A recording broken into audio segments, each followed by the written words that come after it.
Hello guys and welcome to episode 54 of the Beat Your Backlog podcast, a podcast discussing the things gamers like to put off, get to another day, and oh yes, will definitely beat later, their backlog. I'm your host Adam, and today we are heading into a very different mushroom kingdom to what we're used to in Nintendo's, Square's and Art Piazza's Super Mario RPG Remake. 2023 and 2024 have seen a resurgence of the Mario RPGs. In 2003, Nintendo surprised us with the announcement and release of the Super Mario RPG Remake. Then last year surprised us further by releasing both the excellent Paper Mario The Thousand Year Door remake and a brand new game in the Mario and Luigi series, which added to its overall RPG lineup. I decided to dip my toe into my first ever Mario RPG with Paper Mario and the Thousand Year Door remake, which you can hear my review on the podcast. I think it's episode 36, which really opened the door, pun completely intended, into the world of the Mario RPGs for me. The humour, gorgeous art style and overall playfulness of that game made me want more, resulting in me buying Super Mario RPG during last year's Black Friday sales. Out of all of the Mario RPG series, Super Mario RPG was the one I was most surprised at when it was announced that the game would be getting a remake. This is because it is a game made in collaboration with Square, which have now become Square Enix, all the way back in 1996. Because of its non-canon characters and because of all of the different licensing between the two different companies, I really thought we would never get a remake of this game. I thought the best we would get was when the game was added to the Nintendo Switch Online service, and even that was kind of a surprise to me that they somehow managed to get the licensing and get everything, like the kind of revenue made from that shared out between Square and Nintendo. So yeah, having this remake was a very exciting thing because it gave me a chance to go back and play one of these classic games, almost like cult classic games that I'd heard about for so long, but never really had a way to play other than when it was added to the Nintendo Switch Online service. But yeah, I kind of was like, I'm not sure I want to go back and play the old game. So after beating the game, I have to say I'm really happy that we got this remake because I think it's one of the best remakes on the Nintendo Switch, and it makes me hopeful that the Mario RPGs will come to the Nintendo Switch 2 in the future, and then we'll get more and more of them, which, having this wave that has just come, I think Paper Mario and the Thousand Year Door did really well. This seems to have done well. The Mario and Luigi game seems to have had kind of mixed reviews, but hopefully on the Switch 2 we will get more and more of these RPGs. But let's find out why I think this in this week's episode of the Beat Your Backlog podcast. But before we get into the podcast, I would like to remind you that you can support us on Patreon, and if you do, you will gain access to all of the podcast content 24 hours early, and you will unlock the Beat Your Backlog bonus vault, which will be filled up with exclusive podcast episodes only for Patreons. I'm currently working on my first episode that I'm adding to it. It is my top 10 Nintendo published games on the Nintendo Switch ever. I kind of thought this idea was kind of cool since the Switch's life cycle is coming to an end. What are my favourite Nintendo published games on the Switch? So that will be the first episode. The second one is going to be my top 10 indie games ever. So if you are a Patreon supporter, you can look forward to those episodes popping soon. And like I said, they will only be for Patreon supporters. If you are interested in supporting or subscribing to my one-man show, head over to patreon.com/beatyourbacklog, or you can click on the link in the description of this episode to support. And thank you to our first ever Patreon supporter, Hoppel, for supporting the podcast. Thank you so much, Hoppel. And if you do decide to support, thank you very much too in advance. So as you might expect in a Mario RPG, the story starts out with Mario rescuing Peach from Bowser's castle. For some reason or another, Bowser has decided to kidnap the princess of the Mushroom Kingdom, and just when it seems he is defeated, your battle with the King Koopa is interrupted as a giant sentient sword called Exor falls from the sky, crashing into Bowser's castle. Mario ends up being thrown from the castle due to the impact and cannot return to the Koopa's Keep as Exor has destroyed the bridge to the castle. Mario returns to the Mushroom Kingdom to report the events to the mayor there, who tasks Mario with finding the princess and bringing her home. Surprise, surprise.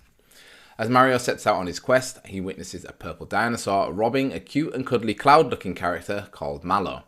Mallow explains that he's actually, in quote-unquote, a tadpole, and joins Mario on his journey to find a criminal that stole his grandfather's coin from him. The journey has Mario and Mallow make new friends like Gino, who is a star spirit that possesses a wooden doll in a very sort of Pinocchio-like way, and is tasked with rebuilding something called the Star Road. And the Star Road is basically a road which wishes travel across to become true. So wishes, if someone makes a wish, it can't become true without traveling over the Star Road. And Gino goes on to explain that without the road, no wish can become a reality until it is repaired. And it needs to be repaired because it was destroyed when Exor fell from the sky and smashed into Bowser's castle. And it can only be repaired by collecting the 7 star pieces that were scattered across the world when the road was broken. So any sort of Mario fan will kind of know that these are sort of the MacGuffins that you need to go and collect to finish the story. It was also, if you played Paper Mario and the Thousand Year Door, it was very similar. I think there was also 7 there, and they were also star pieces. So this is a theme. Maybe it's also in Mario and Luigi. Maybe it's a thing of the RPGs, that these are the things that you go and collect, these star pieces, or if it's just a very Mario trope. But yeah, if it is a thing for the RPGs, let me know in the comments, because I would be interested to know if this is just a theme that runs throughout the games. And as we go on, we learn, or at least Gino reveals, that they are not the only ones looking for the star pieces. The master of Exor, a character called Smithy, is looking for the star pieces and has sent his lieutenants out into the world to terrorize its citizens and find them. Mario, Mallow, and the rest of the gang agree to help Gino find the star pieces, repair the Star Road, and defeat the evil Smithy. And after playing Paper Mario and the Thousand Year Door, I didn't think any of the other Mario RPGs could live up to its story, because that story is very, very good. However, I do think Super Mario's RPG story surpasses it. And it's not necessarily because of the story itself. The story is, it's like we've already gone over. It's a typical Mario story. Bowser steals Peach. Mario goes to rescue Peach, and something happens that then you have to go and collect a certain number of items to form something to then go into the final area and beat the final boss. That's the story. However, I really like the way that it's told, and the humor that it uses just kind of hit a little bit better with me than Thousand Year Door. Like I did really like Thousand Year Door's humor too, but for some reason I just felt like Super Mario RPGs was a little bit funnier and a little bit more my style. I really loved how Mario would reenact the story when other characters were retelling it, and the lines of humor like Mallow thinking he's a tadpole when he very obviously isn't were very funny. And yeah, how Mario retells the story is like because Mario doesn't talk in the game, so as one of the other characters is explaining, Mario will reenact things. So he'll be moving and have these animations of him, and they have this very slapstick thing of like where something silly will be said and all of the characters will just like fall on the floor with a big bang. And it was just like little things like that, like little details where it just gives the game so much charm. And it is very slapstick, but also very, very charming. And also the game has really, really, really stunning, beautiful cutscenes, which we'll talk about a little bit later. And these help portray the story even more. They're very short and very sweet, but they do a lot and they look great. So we'll talk about those later. And yeah, I do think it felt more charming than Thousand Year Door. And Mario felt like he had a bit more of a character in that game. Like, it felt like Mario was kind of contributing to the plot and to the events that were happening in Super Mario RPG, whereas in Thousand Year Door, he just felt like he was kind of reacting more to what was happening, and a lot of his emotions, obviously because of the different art style. Like Thousand Year Door has like it's a 2D, very flat art style, so you can't really portray that much emotion on a character compared to like a 3D rendered one. But yeah, I do think he came across as a bit more interesting in this game, which I liked. In addition, without spoiling too much, I feel like the characters in general were a bit more interesting and more entertaining than those in the Thousand Year Door.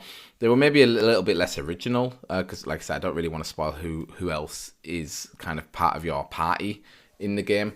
But yeah, they were definitely less original than in Thousand Year Door, but I think they were a bit more interesting to the story. And as we talked about the story, let's move on to the combat.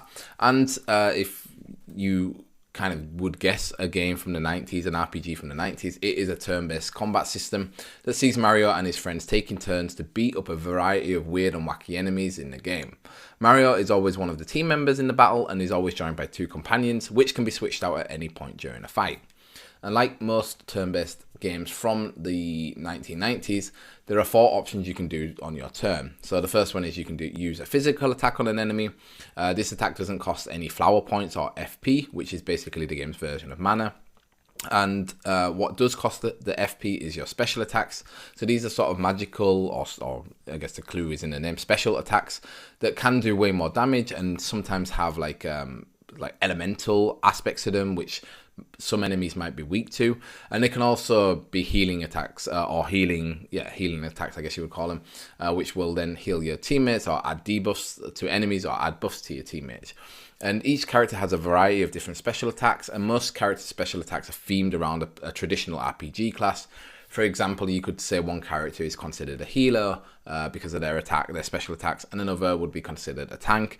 And depending on the attack you use, they cost more FP. So at the start, obviously, they don't cost a lot, but towards the end, they do cost a lot of FP. And the third option that you can do in the game is you can use items that can also like heal you, do damage to enemies, restore your FP. And the fourth option is literally called Other. That lets you sort of run from battles if you want to, or use a block if you have no other means of attacks. Although I never actually had to use really the block or many items at all. So this option I use kind of the least throughout the game. What is interesting with the combat is it also uses a quick time event mechanic to help you do more damage. So again, if you've played Thousand Year Door, this might not be a surprise to you. So when you do an attack, a kind of exclamation mark will appear above your character's head whilst doing the attack. And if you press A when the exclamation mark happens, your attacks will do more damage to the enemy. So it might be that they literally just do have a bigger number of attack, or sometimes you will do more attacks. So for example, if you do with Mario, he has like a lot of jumping attacks, because that makes sense to his character. And the more that you get the timing right, the more jumps you can do. So you can like really combo. I think the most I managed to do in one go was like 15. So 15 jumps after one another by timing my A press with the exclamation mark. So yeah, if you get good at doing this, then you can do a lot of extra damage. And the same is true as if an enemy attacks you. So the exclamation will appear above your character's head. And if you hit A, it will do a block and basically negate any incoming damage. So therefore, if you can get your timing right, you will do a lot more damage and you will take a lot less damage, which feels very, very satisfying if you can nail the timings. And what I quite liked about the game is that the timings aren't... So in Thousand Year Door, the timing for everything was the same throughout the entire game. So it just felt very sort of like cookie cutter of okay, I know exactly with which character, with which moves I need to do the timing. And what it's cool in this game is it has a bit more of like an RPG level to it, because you can get new weapons and new armor. And every time you get a new weapon, which usually happens whenever you enter a new town, you have a different timing to the weapon. So it kind of keeps you on your toes as you are playing the combat, because once you get a new weapon, there will be new timing for it. So yeah, it just keeps the game a bit more exciting. And I was really surprised actually with how each new weapon has its own kind of attack animation, because I was just expecting that like, oh yeah, you know, you equip the weapon and it just ups your stats, but nothing really changes. But yeah, you get a new animation and a new sort of perfect hit time with the exclamation part above your character. So it just felt like a really nice detail having this being put into the game, and just made the game continually feel interesting as you were playing it. But saying that, like, as we'll talk about a bit more later, the detail and polish in the other parts of the game are so high, so I shouldn't have been surprised that this was the case. And yeah, if you are good at nailing the timings of your attacks and blocks, you will start to fill up your action gauge, which I think is not in the original 1996 game. I think this was added for this game. And the way it works is the higher you raise your chain combo, so this is like every time that you manage to hit the exclamation mark on time, whether you attack or block perfectly, your combo will grow. And the higher that your combo grows, the more your action gauge fills up. And when you get to certain checkpoints in your combo, so I think it's like three perfect attacks or hits in a row, 5, like 7, 10, you also start to get like buffs, like attack buffs or defense buffs, or buffs to how quickly your gauge grows, the higher your combo is, which is pretty cool. And what happens with the combo when the combo is filled is that you can do a unique combo attack with the characters that you currently have in your team, which will either do a lot of damage to enemies, will block or a lot of attacks coming in from enemies, or it will heal your entire party.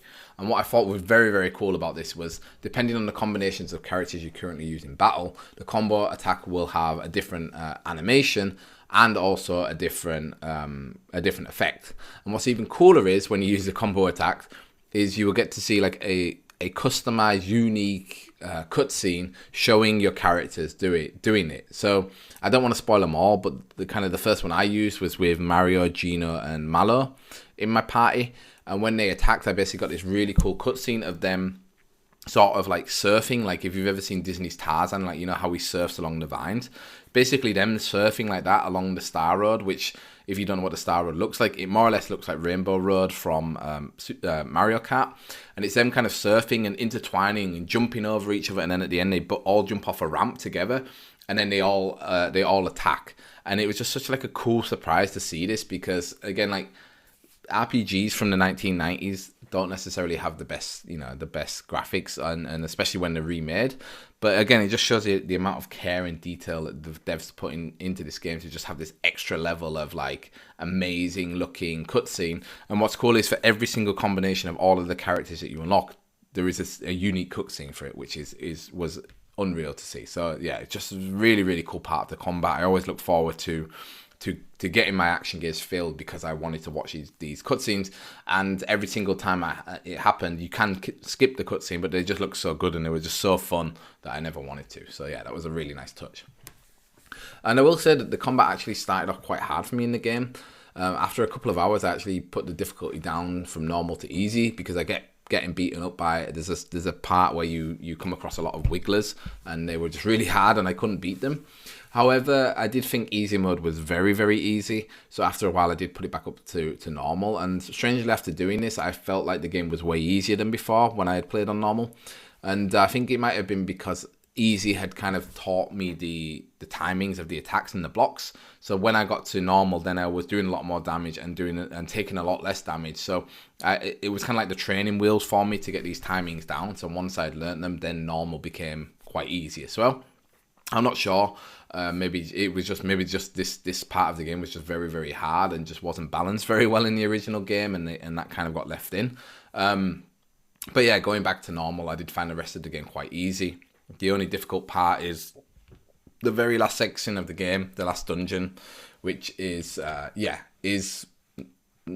not really hard in a sense of like it's challenging, but just hard because it's very annoying.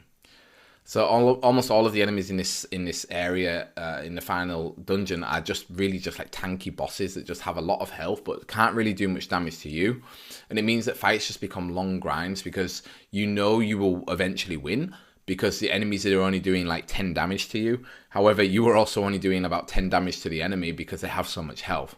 So it's just a shame, because it could have been like a cool boss rush mode where you really feel like you're under pressure, but it just feels like you are really just grinding out the final victory, and you're just kind of like, okay, no more bosses, please, just get me to the end. I wanna finish the game. And it did become a little bit of a drag at the end. And speaking of drag, it was very interesting that my least enjoyable part of this Mario game, is actually its platforming.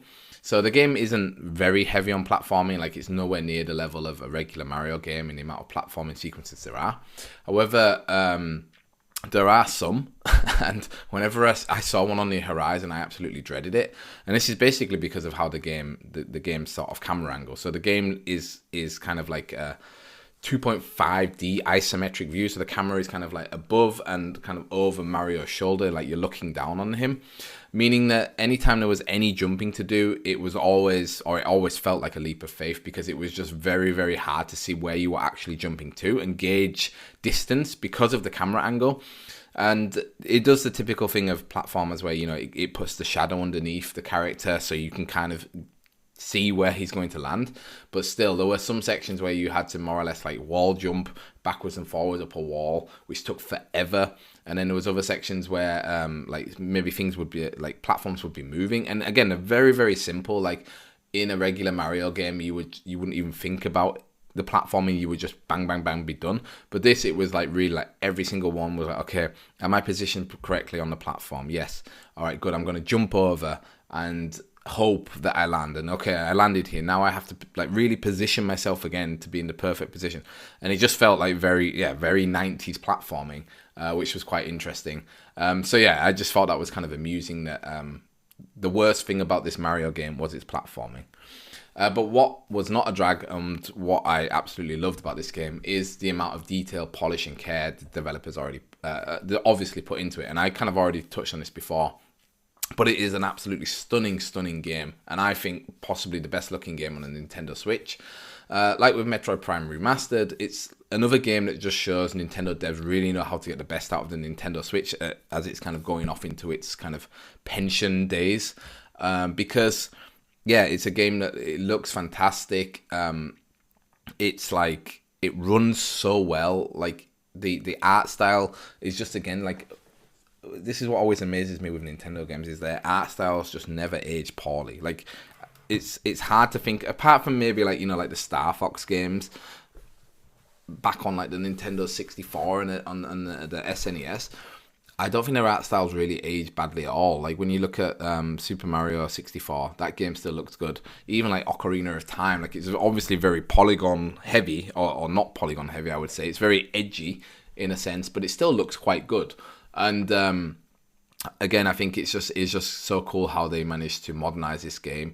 Like it's also funny because I've been playing a lot of Pokemon recently, and I remember how much people hated the chibi art style of the Brilliant Diamond and Shining Pearl, or whatever it was called, or vice versa, remakes, and people hated the chibi art style. And this game is only chibi art style, but people seem to love it, and I think it's just pulled off so much better. The lighting in the game is stunning. Like the particle effects that the game uses, like I said, the cutscenes that the game uses, and there's just like little things. Like my favorite part of the game, like, you know, there was this show on Netflix a few years ago about like cleaning out your clutter, and people saying like, oh, does this bring joy to you, and if not, you should get rid of it. The thing that really brought joy to me in this game was that every time you get a level up, so in very RPG ways, you get XP after the end of a fight, and there is a level up, and there is a level up screen which basically shows you which character is leveling up. And on the screen, it's all of the characters in your party on a stage, and they all just dance. And the way Mario dances is just so cute and just so like endearing and adorable that and the music is so great as well when what is playing. It's just made me smile every single time. Like, it was just so fun. And all of the other characters too, like they look great, and it comes across with so much it portrays so much character of the characters for how they dance. Again, I don't want to go too much into it because I don't want to spoil who the characters are. But it was just such a nice touch, and it just felt so kind of cute, and it was just so joyful. And again, it was also like the whenever you get a star piece, like, there's this cutscene where the star piece flies around, and then Mario kind of like reaches up to grab it, and it just reminds me so much of my daughter whenever she reaches up to be picked up. Like, it was just so cute, and it was just I don't know, like, I'm smiling thinking about it. So there is just like a lot of care and love put into this game, and a lot of joy in it, which I really didn't expect from a remake of an RPG from the 1990s. And yeah, like I said, the game looks stunning. The cutscenes run really well and look great. I don't think I actually experienced any frame rate drops. I don't know what the game is, what its frame rate is. It's probably locked to 30, but whatever, it looked great, and it's just a beautiful game. And like I said, the soundtrack is also fantastic, and the sound design too. It's really cool, so like having the sort of well-known Mario tunes in the game, but they've been kind of remixed or kind of tweaked in a certain way. Like maybe they use different instruments, or there are different melodies laid in on top. Again, the music whenever you level up on the level up screen is just so positive and just so fun, and like just wants to get you dancing as well as the little characters dance too. And I think the new tracks added to the game are great as well. Like, I'm not sure if this soundtrack is in the Nintendo Switch Music app yet, but I hope it is, or I hope it will be added, because it is a great soundtrack. And I was actually really surprised how many of the kind of newer tracks, or the tracks, I shouldn't say new, the tracks that were added to this game by Square, I actually recognise. So they must have made reappearances, you know, in maybe Mario Kart, or what's it called? Super Smash Bros. So I was really kind of interested that I'd heard about these games.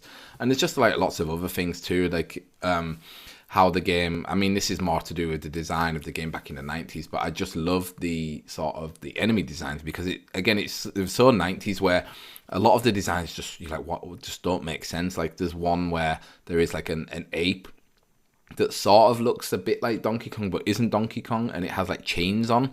And there's just these like the weird designs of the bosses. Like Smithy is basically a blacksmith, and the whole thing is he is creating these monsters in his like smithy, like his blacksmith factory on this other planet. So all of the bosses are all very metallic looking and weirdly designed and kind of kooky. Like there's one that is just basically a bow and he fires arrows at you, and it's just basically his body kind of contorting and shooting, and all he looks like is like a thin bow with like these big googly eyes, his silly teeth and silly hair, and again, it just feels very, very 90s of like, okay, we can use sort of triangular polygons. What can we make out of it? Okay, we can make a bow and we'll just give him like triangle teeth and kind of sort of spherical eyes, and that will do as the design. But just the way that it's been updated, it's just so interesting to see. And it's very interesting in a Mario game, because in Mario games, Mario has become very, very stale in my opinion, where you just see the same. You see the Koopa, you see the Goomba, you see the Toad, you see whatever the fish are called, you see the flying guys. It's all the same stuff. And in this game, you have those, but you have all of these other weird and wacky characters and enemies on top of them, which just feels so different and so cool. So again, a lot of detail was put into like bringing those characters up to 2023, I guess the game released standards, and again, just making them look and feel great, and just so much like love was put into this game, which I really, really enjoyed. So if you couldn't guess, you probably know what my answer is going to be, but should you play Super Mario RPG? And yes, you absolutely should play Super Mario RPG. This game is a fantastic update to the cult classic, and in my opinion, it is a miracle this remake even exists. And not just that, but the developers went above and beyond to make the 1996 game modern, with some of the most beautiful graphics I have seen in a Nintendo game, and making sure the game runs like butter. The combat system feels very much like a 90s JRPG, but is nonetheless fun and engaging to play, and the remake has modernized it by adding in chain combos and the action gauge, giving dexterous players even more of a reward for perfectly timing their attacks and blocks. The story is a basic Mario story, but introduces some new, never before seen characters, and is written extremely well. I love the humour and charm the characters and the story have, which makes me prefer Super Mario RPG to Paper Mario The Thousand Year Door remake. Therefore, if you were looking for a stylish and kind of shortish RPG to play, the game took me about 12 hours to beat. I really, really suggest Super Mario RPG Remake. It is a fantastic game, full of detail, full of interesting, fun characters, and well worth trying out. So guys, that was my review of Super Mario RPG Remake. And I'd love to know what you thought of the episode 54 of the podcast. If you've played the remake, let me know, because I would love to talk to someone about it, because it is such a fun game. And if you've tried out any of the other remakes, also let me know. Like I said, I reviewed Paper Mario and the Thousand Year Door remake probably about a year ago. The Mario and Luigi ones, I used to have Bowser's Inside Story on DS, and I think I sold it for some reason, which I'm kind of regretting now. And also the Brothership one, I don't know if I'll play that, like maybe later on, like in a couple of years, if I'm itching to play a Mario RPG and they haven't announced any new ones, then maybe I would go and try that one out, because it didn't seem to get the best reviews. But it's cool that Nintendo is going back to these old games and kind of giving them a new lease of life, like introducing them to a new sort of audience of players that, like me, have heard of them but have never played them. And hopefully the sales do well, and it just shows them that, okay, these games there is a craving for these games, people will buy them and they will make new ones. So I really hope that's the case, and I hope if you've been playing them, let me know, because I want to know which one your favorite is and which one I should try next, if I should try another Mario RPG. If you're a Spotify listener, you can of course let me know by commenting on the episode below. And if you are listening elsewhere, let me know on social media by @me at bybpodcast.bluesky.social. Basically, just search for Beat Your Backlog on Blue Sky. Or you can message me on Instagram, but to be honest, I don't really use Instagram anymore. So I would suggest going to Discord, because I'm very active on Discord, posting a lot of stuff about my Pokemon Pocket collection at the minute. So the link to that will be in the description. And if you are interested in checking out, I should say, a full written review for this podcast, or this game, I should say, then make sure you head over to Patreon. The link will be in the description. And again, if you are interested in supporting on Patreon, then please head over to patreon.com/beatyourbacklog and subscribing there. And if you're in the mood to listen to more content about a Mario RPG, then make sure you check out, I think it's episode 36 of the podcast, which is about Paper Mario. You can also check out, I mentioned Metroidvania remake. Metroid Prime Remastered in this review too. I also reviewed that game. Can't remember what episode it is, but it is in the podcast feed. So if you're a new listener and want something else to listen to, make sure you go over there and listen to them. And if you are a new listener or an existing listener, let me remind you, please, to leave a 5-star review of the podcast wherever you're listening. Reviews help out the podcast a lot. They help us new people find us, or the podcast to be suggested to new people. So if you're listening on Spotify, on Amazon, on Apple, or wherever you're listening, if there is a review system, please give us 5-star reviews. And if you're listening on YouTube, make sure you like the video and make sure you subscribe. Thanks so much for listening, guys. I hope you enjoyed the episode. Bye bye.